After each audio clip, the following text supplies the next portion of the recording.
Neden mutlusun? Neden mutlusun?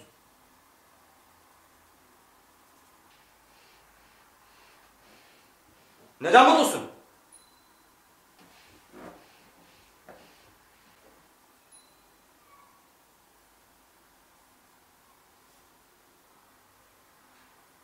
Mutlu olunca maymunlara benziyorsun. Onlar da her zaman mutludur. Şşş. Cevap verme. Sadece sessizliği dinle.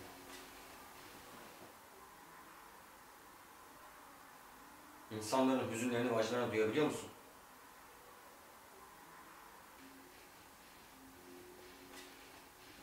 Ama duymak istemezsin. Sen nasıl mutlu olabiliyorsun?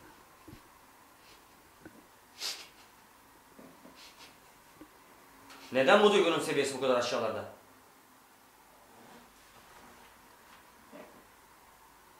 Şimdi mutluluk bu mu?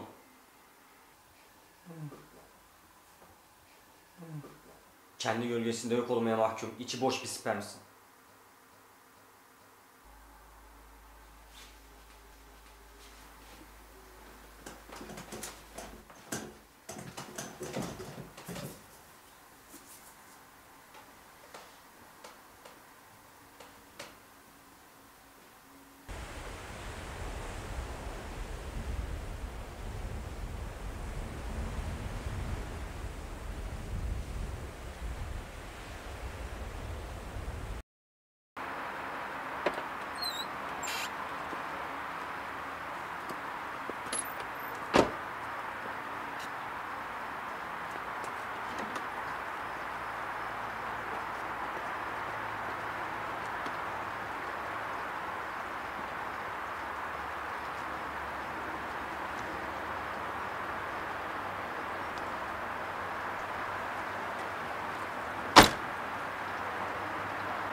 Varsam bir başkası değilim.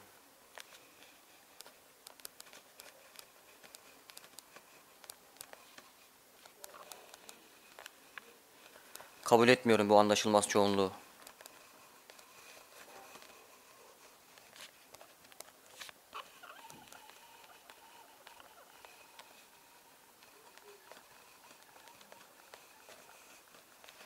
Yalnız olmak istiyorum, kendi kanıtımda.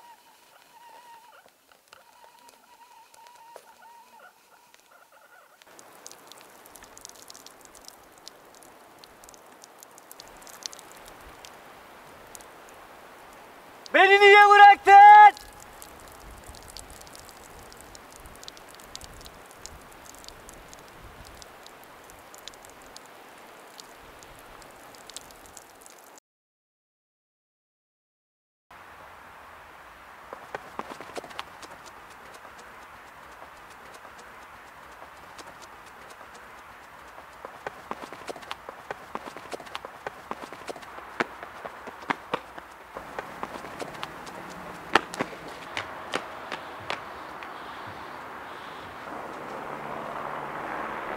Ne oluyor burada?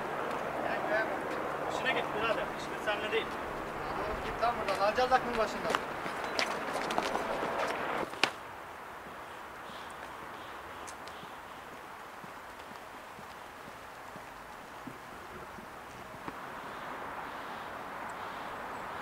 İyi misiniz? Var mı bir şey? Sağ ol, iyi. Teşekkürler.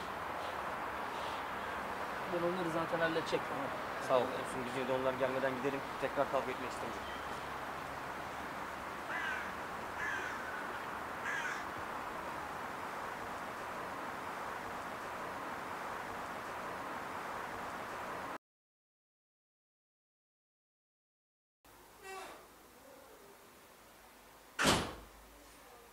Şöyle geçelim.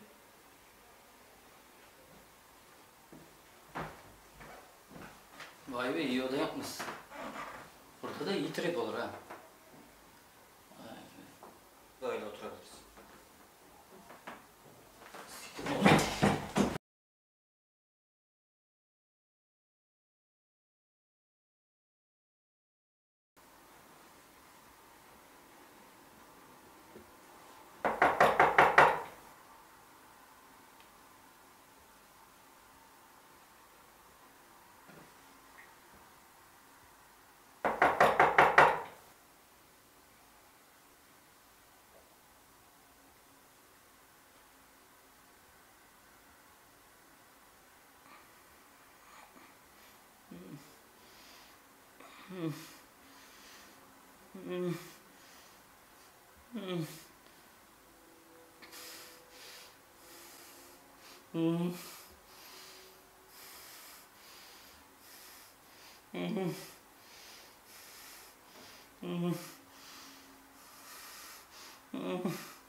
Sakin ol, korkma bu kadar. Damarlarına uyuşturucu enjekte etmek kadar kolay.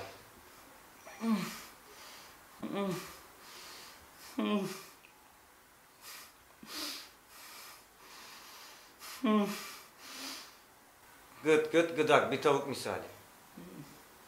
Bu tavukları kimse öldüremez. Hayvanların öyle bir özelliği var, kimse öldüremiyor. Tabii ben bu mevzuyu araştırdım. Bir baktım şundan dolayı. Bu hayvanların boğazına bıçağı dayadığında direkt kalp krizi geçiriyor. Yani pratikte hayvanı öldüremiyorsun. Ama korku bu hayvanın sonu oluyor. Asıl benim dikkatimi çeken şu. Sen çoğu şeyden korkmuyorsun. Kıçı kırık iki adamdan kaçıyorsun. Bu daha kötü. Uyuşturucu alırkenki cesaretin nerede?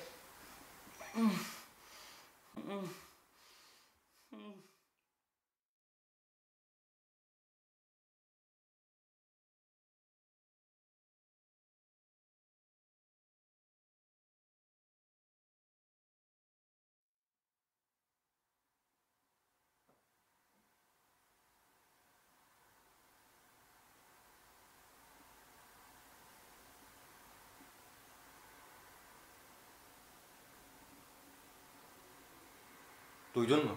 Duydun mu annemin dediklerini? Sana diyorum, duydun mu? Ağzını kapadın, kulaklarını kapamadın.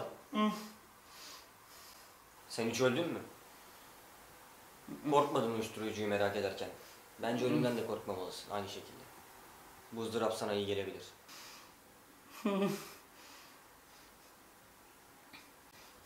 Ucuz duygularınızın içinizdeki haşa kalbiniz tarafından alçakça pompalanması. İşte bu hiç hoşuma gitmiyor. Aynaya bakabiliyor musun o iğrenç yüzünle? Yoz insan! Yok olmaya mahkumsun.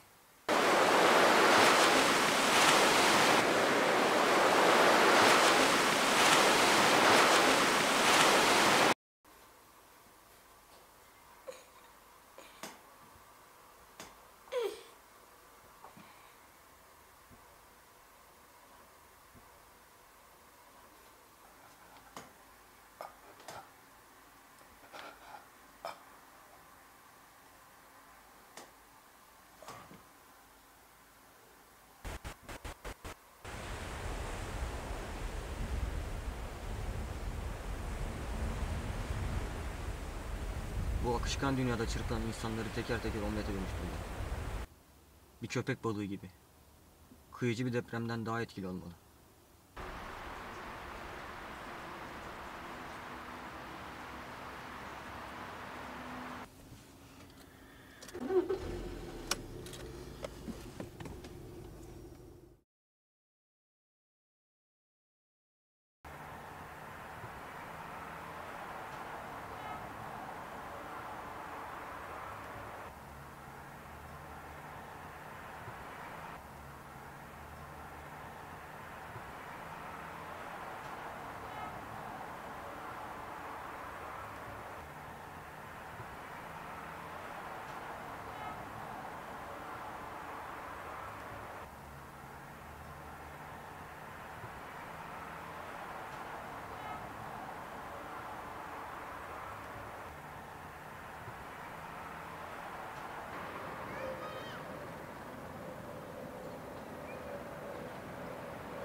Sen yorulma. Biz ödüyoruz senin hesapları. Musa karakolluk mu? Sen hastanedeyken sevgilinin evi bastı. Abim de geldi o an. Polis zor ayırdı. Katil oluyordu abim. Bak ya, takıyor mu bizi hiç? Onca laf ettik, hala sevgilisi hakkında istihbarat alıyor gerzek. Elimde kalacak bir gün ha. Yemin ediyorum elimde kalacak. Başlayacağım sitesine de, camına da.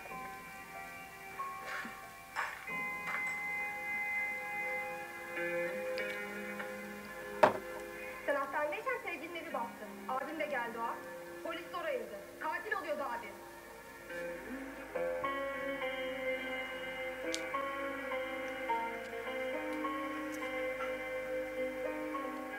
Hemen işi gücü bırakıyorsun, benim eve gidiyorsun.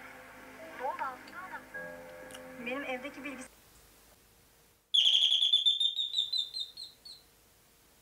Kim o?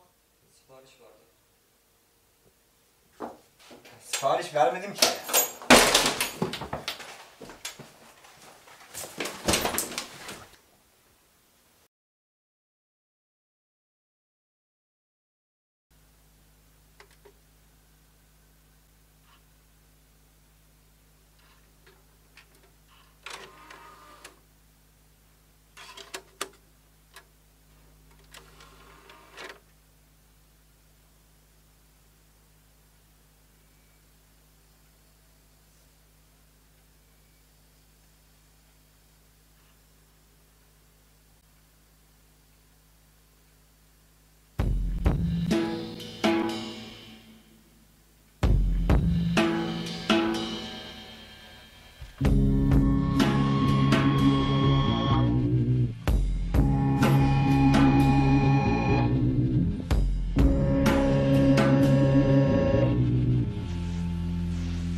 Attends-toi à ce que je me traîne à tes pieds, Laura.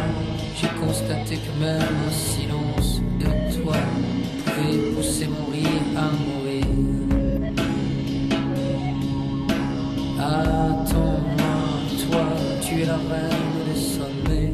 L'orage sévit dans les plaines, tu ne m'entends pas. Je suis parasité malgré moi.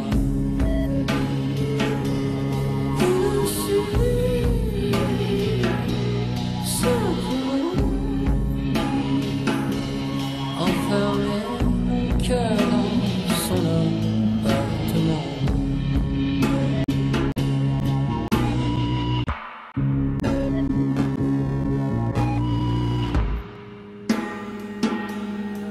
Avec ou sans toi, j'ai quelques problèmes, tu t'en fous. Alors, je suis désolé quand même si tu vas par là. Ça me convient aussi, dépose-moi. Encore une fois, c'est d'en bas que je se penche. Son million d'aime recevoir. Nasılsın?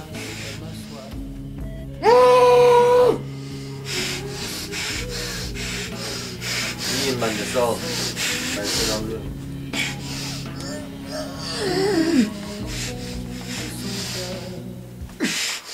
Sen bu müziği sevmedin, hoşuna gitmedi bu müzik senin. Hayatta çok farklı bakıyorsun sen de. Ama sevseydin belki daha farklı konuşabilirdin.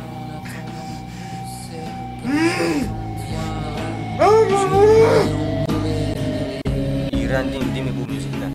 Doğruyu söyle. Ben anlarım bak böyle şey. Aslında ikimizin de hayata bakışı belli. O yüzden sevmemenin nedenini anlıyorum. Ama asıl ben seni anlıyorum. Sonu zaten aslında burada çıkıyor.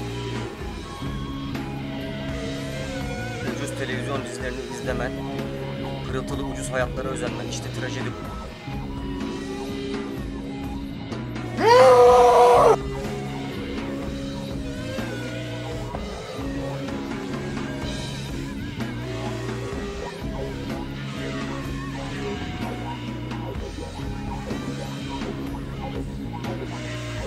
Bıçağın saplanmasına en uygun yer boyun ve çene arasındaki boşluk. Çene yukarıya kaldırılır ve bıçak gerilmiş kasların içine saplanır. Ama söz konusu belki salt hayal de öyledir. Bu yerden kanın sel gibi boşalacağı düşünülür. Aslında söylemesi ve yapılması bir o kadar şiddetli bir eylem olarak düşünülse de ölürken çekeceğin acı fazla değildir.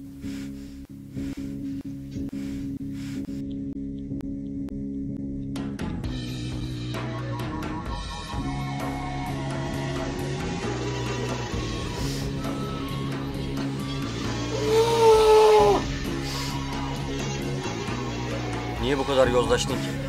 Bir düşünüş ve hissediş biçimi nasıl bu kadar çabuk değişir? Anlayamadığınız her şeyi iğrenç buldunuz ama asıl iğrenç olan sizdiniz. Ben bunu anlayamıyorum. Ama ben senden direkt nefret ediyorum.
Mahvettiniz.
Şu koltuğa oturabilirsiniz. Tamam, şöyle oturuyorum. Ben hemen geliyorum. Sanatçılar evde bu kadar tuhaf olmasın.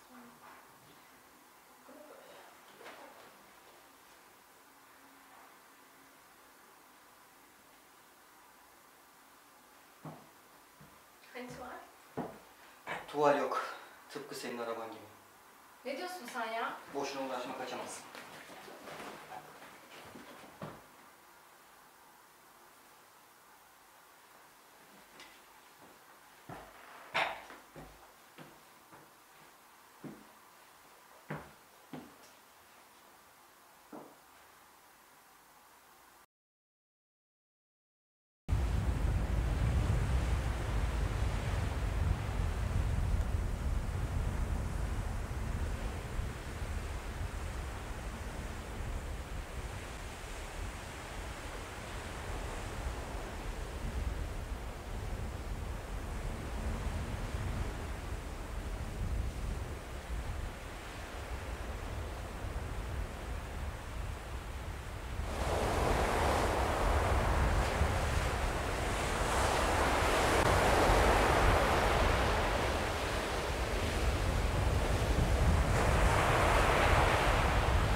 Senden hoşnut değilim. Nedenini sormuyorum çünkü biliyorum. Peki neden? Güçsüzsün. Hala değiştiremiyorsun. Daha fazlası. Fazlası.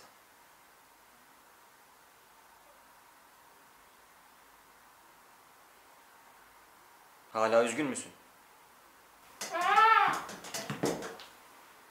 Sana diyorum, hala üzgün müsün? Eğer bir daha sesini çıkartırsan gözlerini çıkarırım. İnsanlar çocuklarının ölümüne üzülürken senin bir madde için üzülmen sence de saçma değil mi?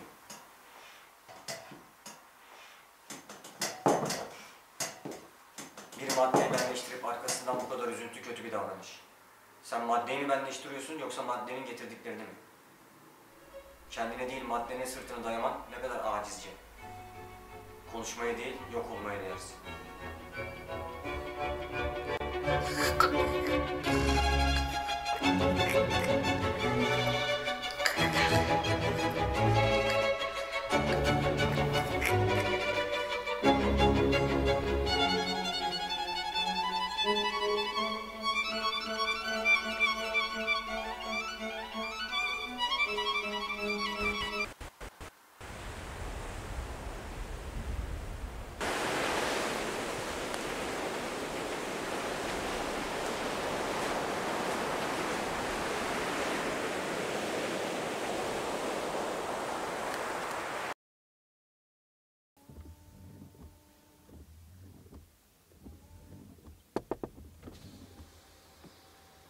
Abi peçete alır mısın abi?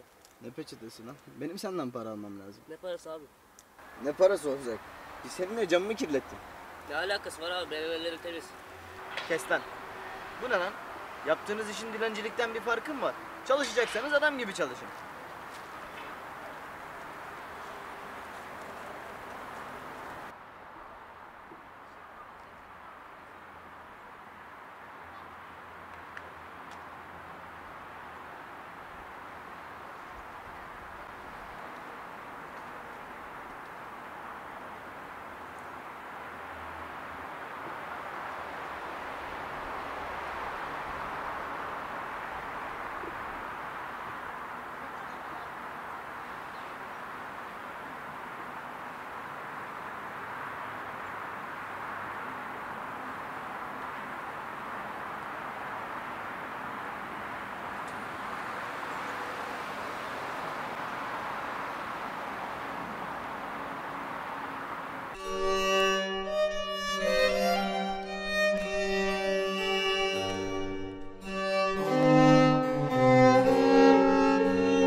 Gündüzün ışığı beni rahatsız ediyor.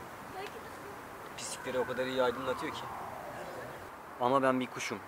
Tehlikeli bir kuşum, hırsız bir kuş. Bir kargayım, siyah tüylerim var, gri gözlerim. Yalnızım ben, herkesten daha yalnız. Benim yalnızlığım bir karganın yalnızlığıdır. İçimdeki karanlık o kadar büyük ki kendi içime baktım mı içeride kayboluyorum. Ama bu daha sağlıklı biliyor musun? Aydınlanmış numarası yapmaktansa bu daha sağlıklı. Ama ışığı tenimde hissetmeyi severim. Tüylerimde, bulutların arasından kaçışını severim. Ama bu ışık benimle birlikte pislikleri de aydınlatıyor.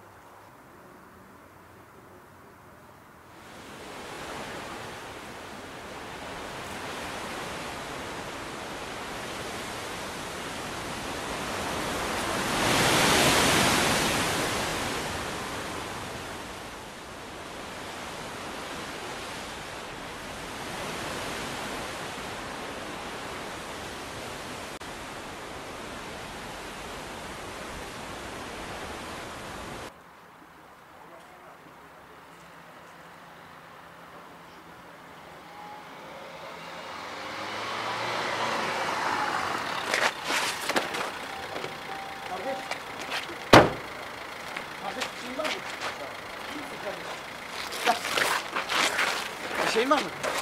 Gel hastaneye git. Allah Allah ya. Gel kardeşim.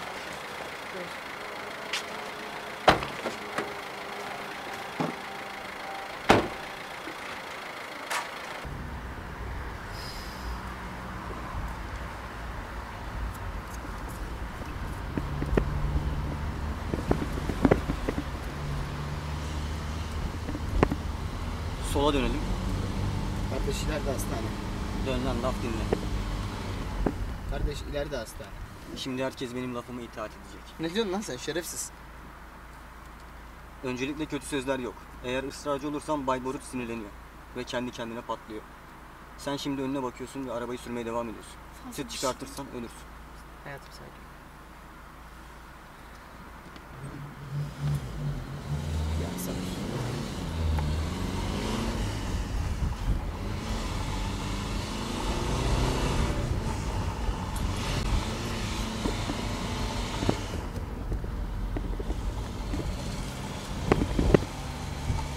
Bayrampaşa'ya doğru devam edelim. Edelim.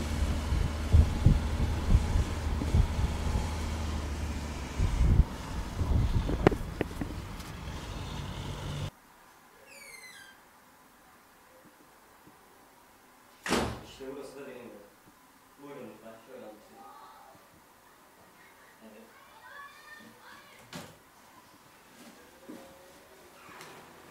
Hanımefendi, sizi şöyle koltuğa alın. Sen sakin ol geç şöyle. Pardon, isim neydi? Fazla. Fazıl Bey, şuradaki mendille eter alır mısınız? Dökün.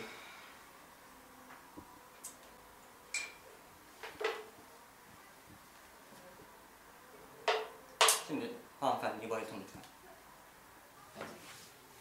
Fazıl saçmalama Fazıl. Vay. Yanına oturun lütfen. Oturun. Kendinize bayıltın.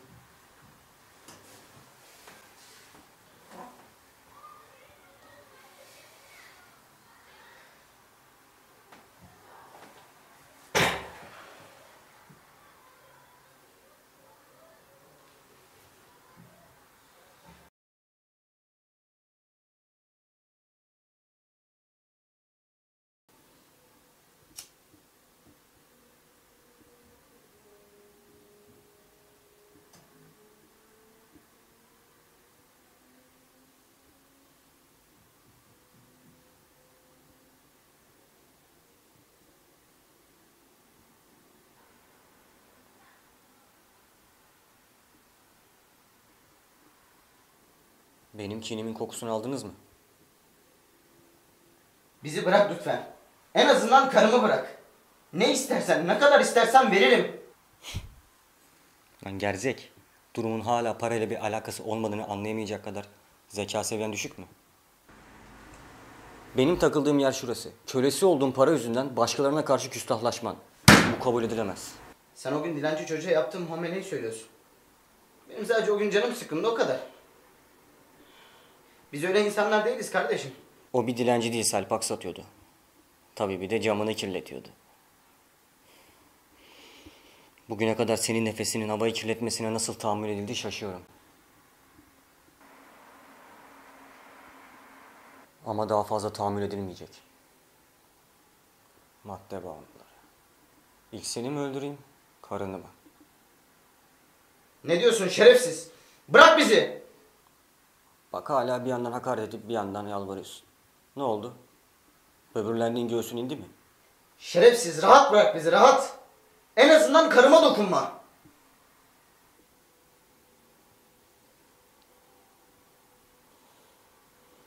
Tamam, karar verdim. İlk karın ölecek. Yardım edin! Yardım edin!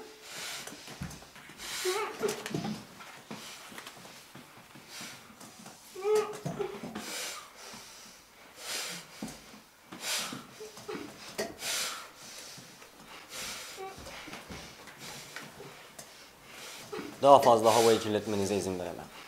Artık paranın da gösterişin de sizin için önemi yok.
İğrenç birleşmelerin kusurlu ürünü.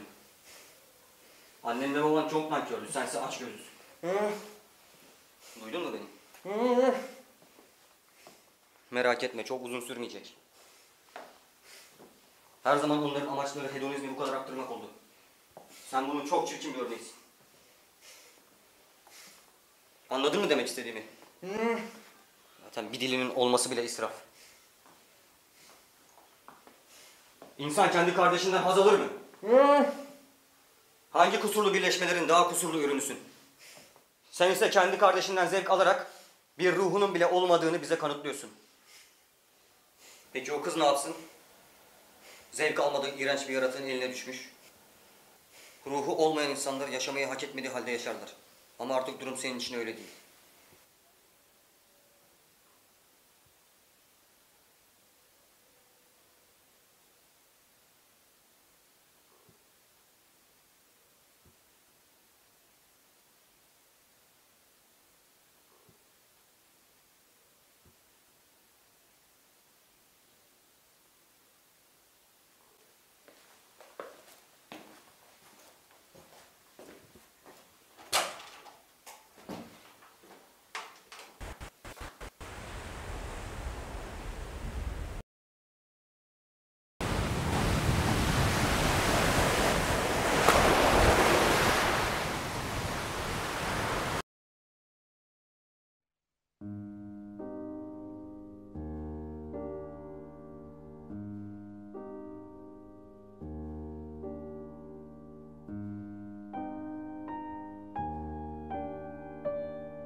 Buradan korsan burası senin evin değil.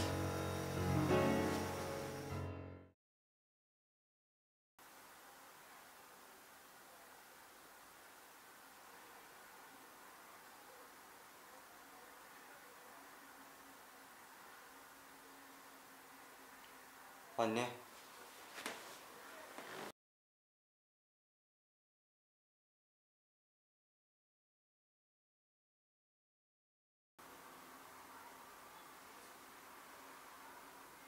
Peki insanlar ne yaptı? İsraf etmedi mi bu ışığı? Aydınlığı kendi pisliklerini kapatmak için kullandılar.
Uyku uyuyan bir ölüm mahkumu gibi uyanınca gerçeğin kabustan 3 kat daha beter olduğunu görür. Amansız bir kinin şiddetli dalgaları gibidir kabuslar. Seni eriterek yok etmeye çalışır. Kimim ben? İçindeki yıkık erdem kırıntılarıyla coşan biri mi? Bir mezar kazmak için orada eğilip kalkan sen kimsin? Bir mezar kazarken ne istiyorsun benden? Aslan karnını doyururken tedirgin olmak istemez. Düşüncem gitgide sağlamlaşıyor. Korkunç acılar çekiyorum varlıklarımda. İnsan ruhu yok oluyor. Tatlı bir esinti bedenini okşamaya uzun zaman oldu.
Sen su birikintilerinin efendisi avundurdun beni. Peki ben kimim bu sonsuzlukta? Dinle beni korsan. Bir ayna gibi dingin yüzüme dikkatle bak. Beni yaşamın kaynağı olarak tanımladığın günden beri güvenini hiç boşa çıkardın mı? Yanlış insanlar dünyasında doğru bir deliyim ben. Öylesine hasta ki beynim. Zavallı. Ben de öfkeliyim.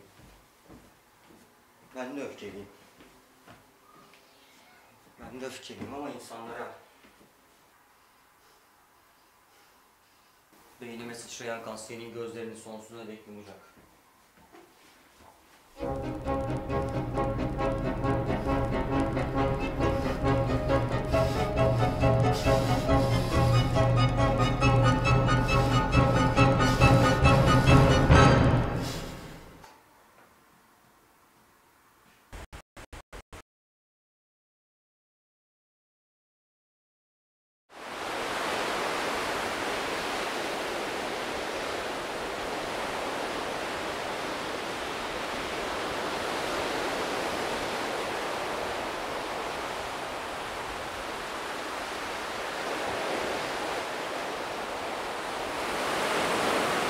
Bilincimin karanlık köşelerinde gördüm ben.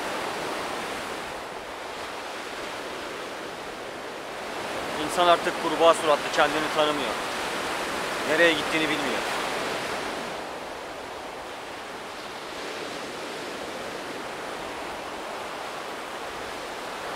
Bu yüzden saçma sapan insanseverlik söylevlerine gerek yok. İnsanoğlu çift başlı elmas kılıcımın altında bir solucan gibi çırılçıplak.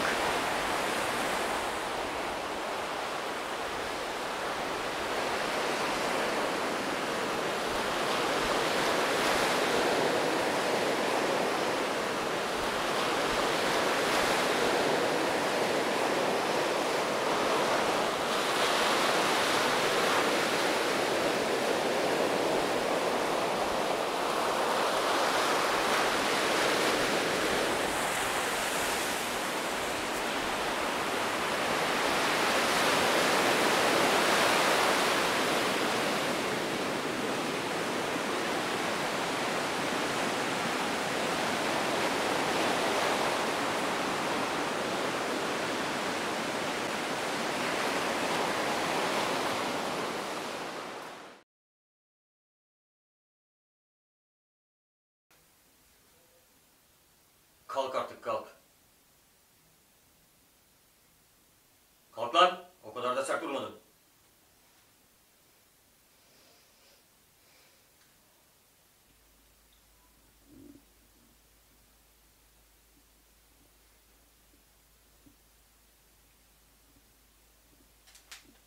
Elit adamımız uyandı. Utangaç elit.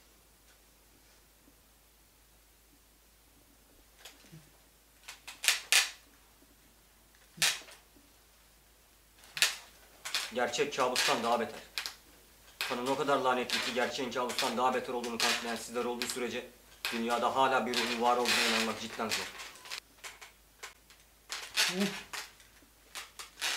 Kendini o kadar hedeflemişsin ki yüksekliğe, bu belli. Kendini yüksekte göstermeye çalışıyorsun. Ama senin o yüksek dediğin şey en büyük alçaklık. Ama alçaklar azalmalı.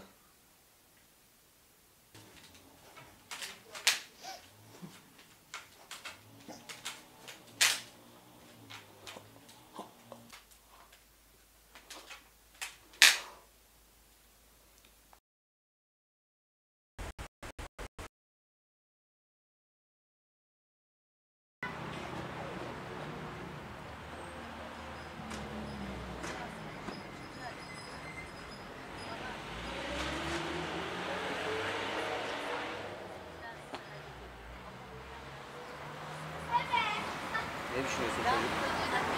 Yeryüzünü düşünüyorum. Ne gereği var yeryüzünü düşünmenin? Yeni doğmuş olduğun için mi bu yaşam artık? Hayır ama herkes yeryüzünü düşünür.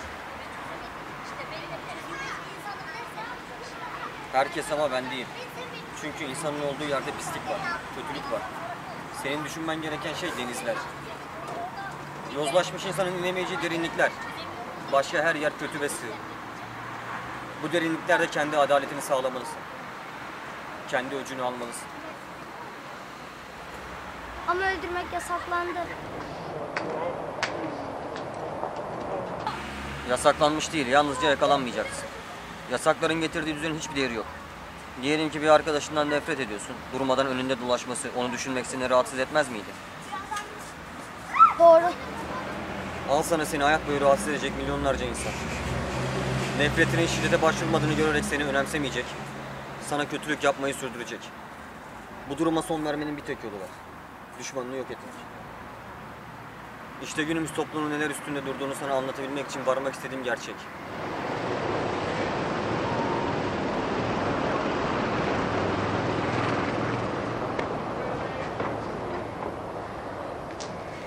Herkes kendi tüzesini sağlamalıdır.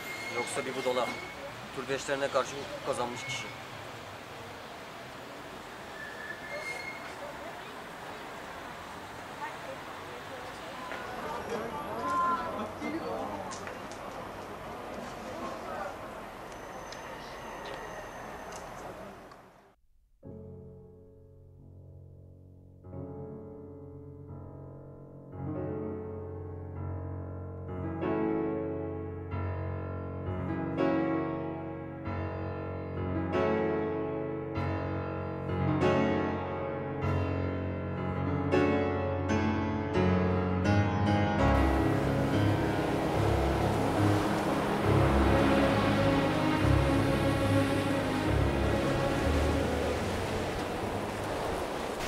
Yaşamım boyunca istisnasız hepsi de budalaca işler yapan dar omuzlu insanlar gördüm.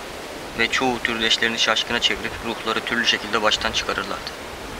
Eylemlerine gerekçe olarak ünü gösterirler. Onları görünce herkes gibi gülmek istedim ben de. Ama böylesine tuhaf bir öykünme olanaksızdı benim için. Keskin ağızlı bir bıçak aldım. Dudaklarımın birleştiği yerlerde etimde yaralar açtım. Amacıma ulaştığımı sandığım bir an, kendi elimle yara açtığım bu ağza baktım aynada. Bir yanılgıydı. İki yaradan akan kan, gerçekten başkalarının gülüşü olup olmadığını anlamama engel oluyordu aslında. Ama karşılaştırma yaptıktan sonra gülüşümün insanların gülüşüne benzemediğini gördüm. Yani gülmüyordum ben. Gülüşüm yoktu benim.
Günaydın. Sen de kimsin Beyit? Orada bir yanlışın olmalı. Tasması olan ben değilim. Ne diyorsun sen Andaval? Bıraksana beni. Sıkıysa bırak beni de öyle konuşalım. Öyle bir konuşuyorsun ki sanki ellerini kendin bağlamışsın.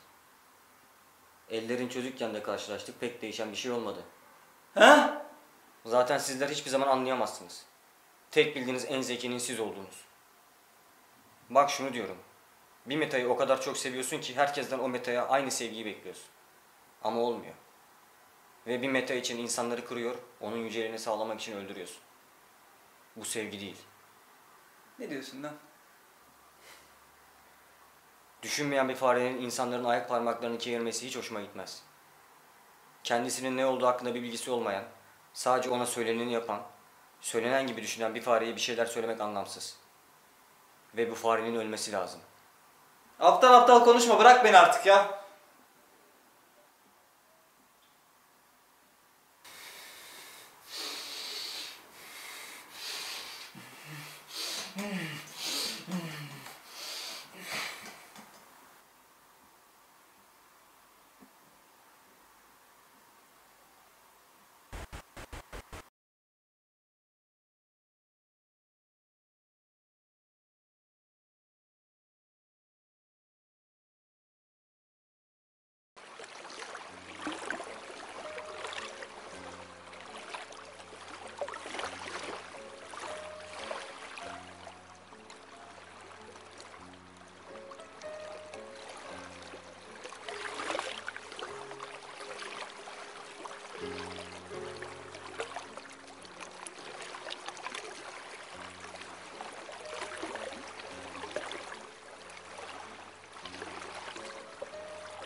Anne! Anne!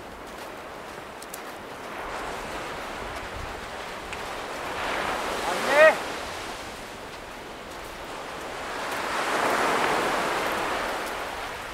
Anne!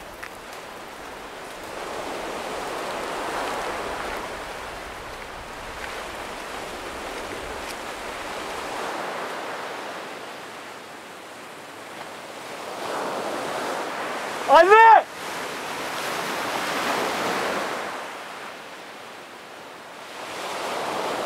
Anne!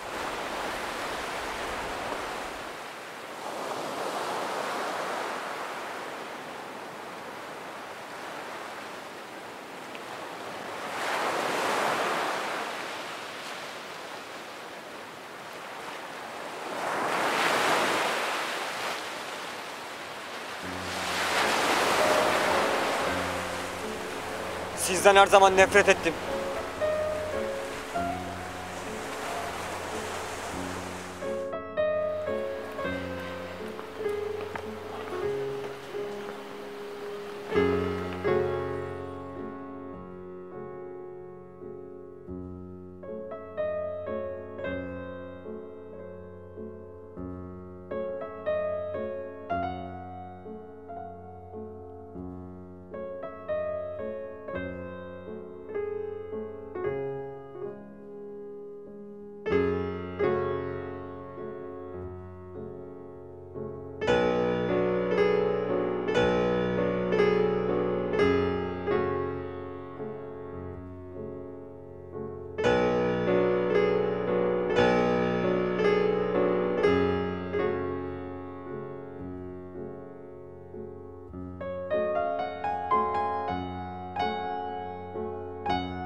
O kız rüyadaki kız değil miydi?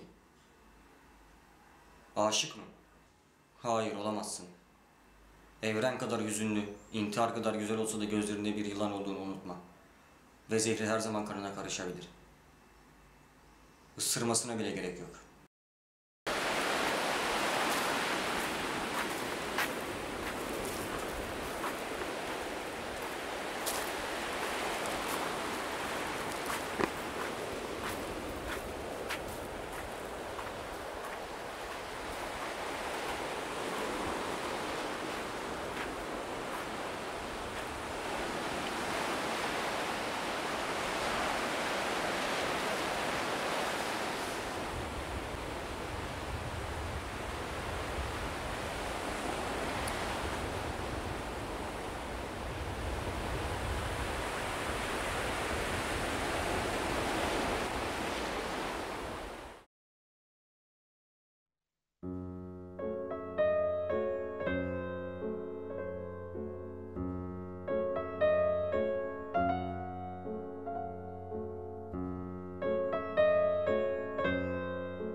takip ediyorsun? Hayır, nereden çıkardın? Benim adım Naz.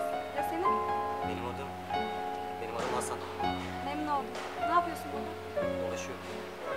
Hep böyle dolaşıyor musun bir bayanın arkasında? Yo, genelde tek. O zaman sadece tatlı bayanların arkasında dolaşıyorsun. Sen ne yapıyorsun? Beni birileri takip etsin diye bekliyorum.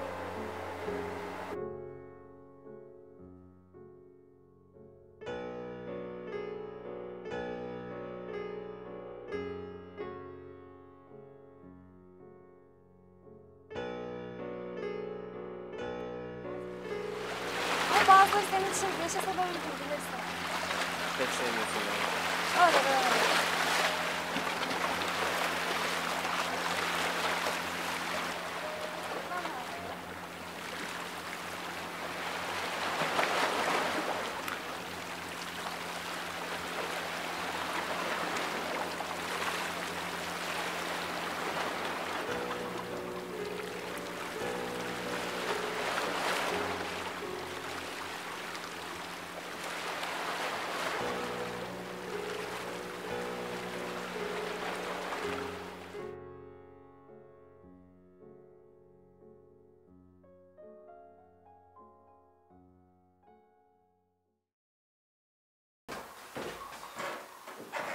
Onu öldürmelisin.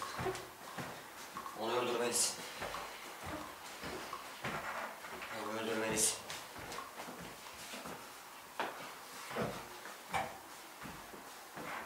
Onu öldürmelisin.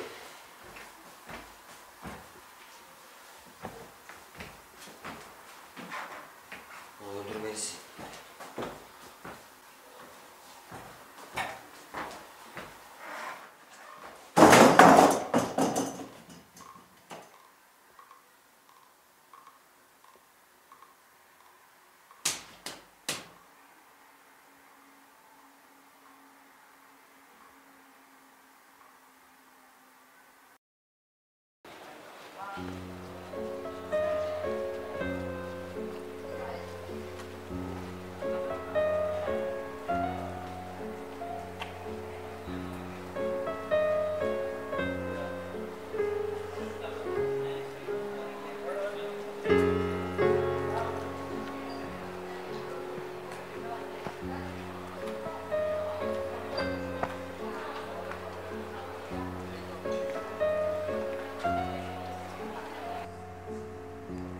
Demek ki ölmek istemiyorsun benim güzel kızım.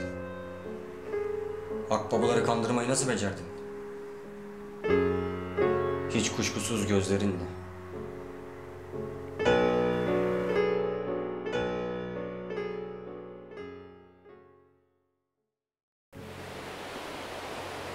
Yok oluşum mükemmel olmalı. Fırtınalı denizin dalgalarının kucağında ölmek istiyorum. Kayalıklarda parçalanmalı beynim. Yok olmalı varlığım. Ya da bir dağda ayakta solucanlar kemirmeli beynim. Denizin derinliklerinde kaybolmalı ruhum. Yok oluşum eksiksiz olacak.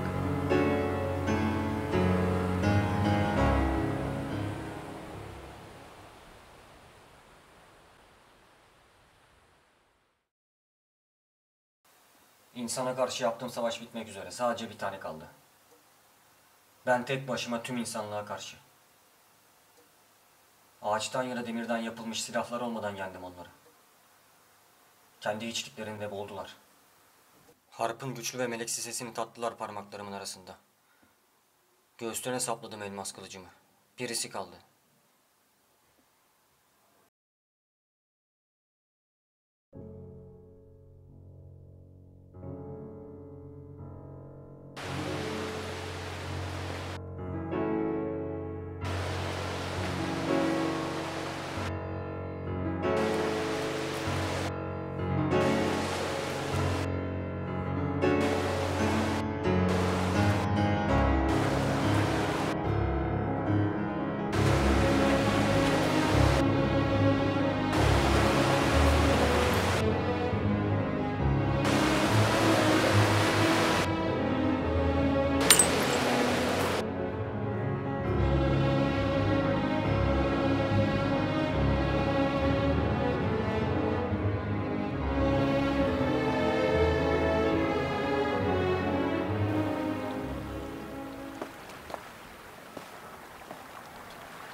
Burayı çok beğendim. Artık hep buraya geleceğim. Sen ne yapıyorsun burada? Seyrediyorum. Sen niye yalnızsın? Hiç arkadaşın yok.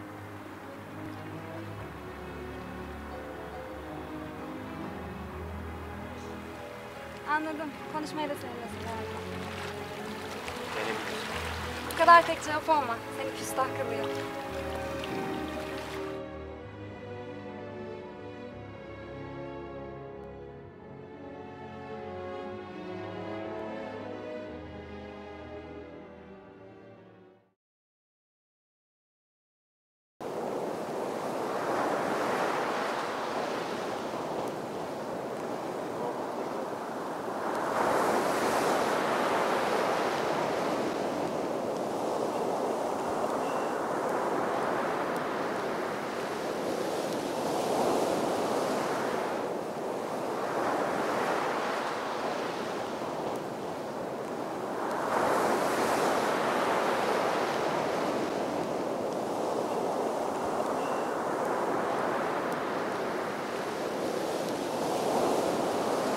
Denizin bütün suyu düşünsel bir kan lekesini yıkamaya yetmez. Ya aşk.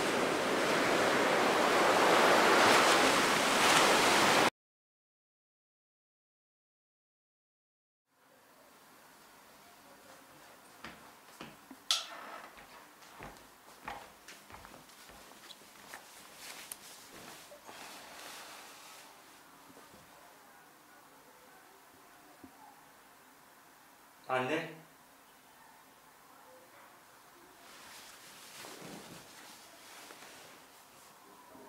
İyiyim anne, sen nasılsın?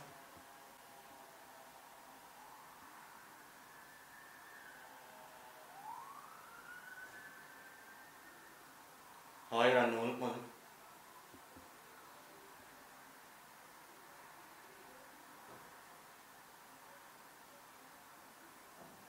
Hayır anne, unutmadım.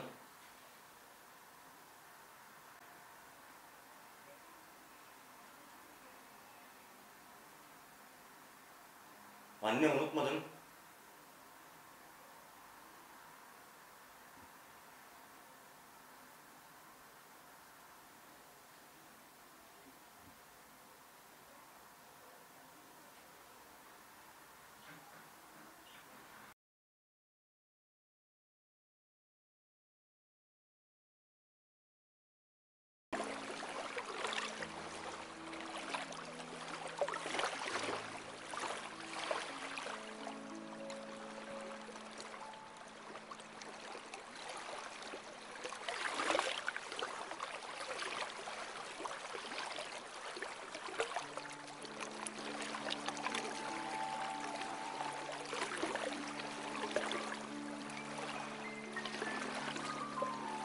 Biliyor musun, seni ilk gördüğüm günden beri unutmadım. Gözlerimi indirdim. Çünkü doğaüstü bir yalım görmüştüm. Karanlık bir geceydi sanki. Saklamaya gerek yok. İtiraf edeyim ki insanlığın yaban domuzlarına benzemiyordun. Bir parıltı sarmıştı çevreni. Seninle çok yakın ilişki kurmak istemiştim. Bu çarpıcı yeniliğinin yanına yaklaşmayı göze alamıyordu varlığım. Ve yaman bir korku vardı içimde. Belki nefret. Bilincimin uyarılarını dinleyemedim. Ruhundan bir güç geçmişti bana.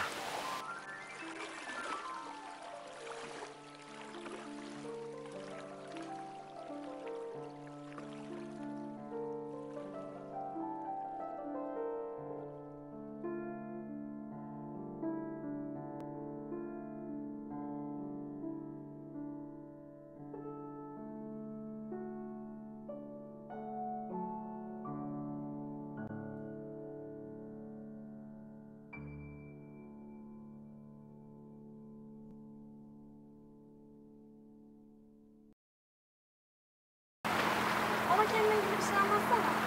Sen anlatsana.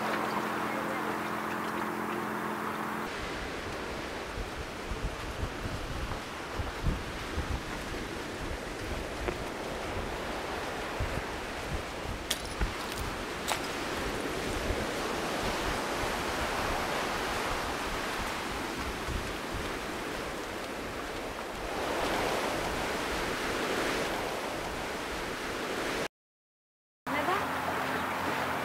Kendimle olan iç savaşımı hep kendimle sürdürdüm. Kimseye sıçratmadım. Gidelim mi?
Kanım devam etsin istemiyorum. İçimde hiç bu öldürme arzusu, düşünme yapısı yok olmalı.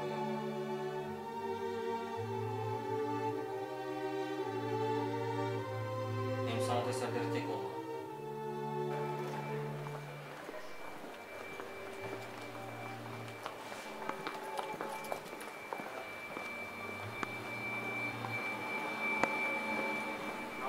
Neredesin sen? Muhabbetlerimizi özledim. Ama ben özlemedim. Senin o nefret ettiğin insanlardan hiçbir farkın yok. Senin için çok karanlık. Seni görmek istemiyorum.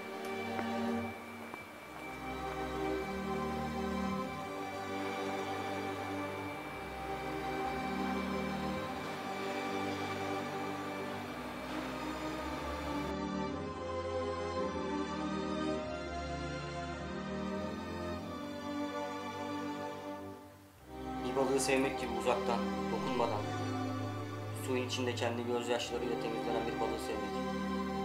Hiç dokunmadan sessizce, kendi cehennemi. Peki şimdi ne olacak? Yan yana gelir mi zannediyorsun?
Yorgun yaşamaya alıştım. Nice iklimlerde şiddetli acılar gördüm. Her sahte duygunun üzerine sıçradım bir vahşi hayvan gibi. Boğmak için bu yozlaşmışlığı yok etmek için. Kovularak geldiğim dünyanın en büyük varlığıydım ben. Ne yazık içimdeki büyüklük alaşağı edildi. Bir akrebin kuyruğunun kopması gibi onur kırıcı. Ama intikam alamıyorum. Düşüncelerim tertemiz ona. Bir ölümsüzün öldüğünü gördüm.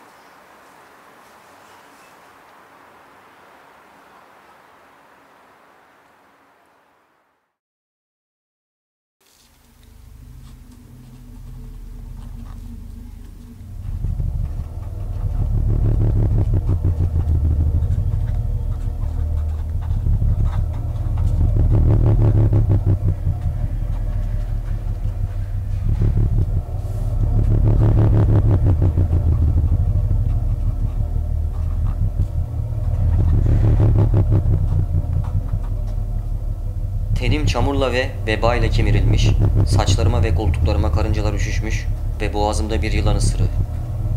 Zehri kanıma karışmış. Tüm hücrelerimde hissediyorum. Kalbim artık zehri pompalıyor. Damarlarımdaki kanın akmadığını görüyorum. Bir ölümsüzlüğün öldüğünü görüyorum.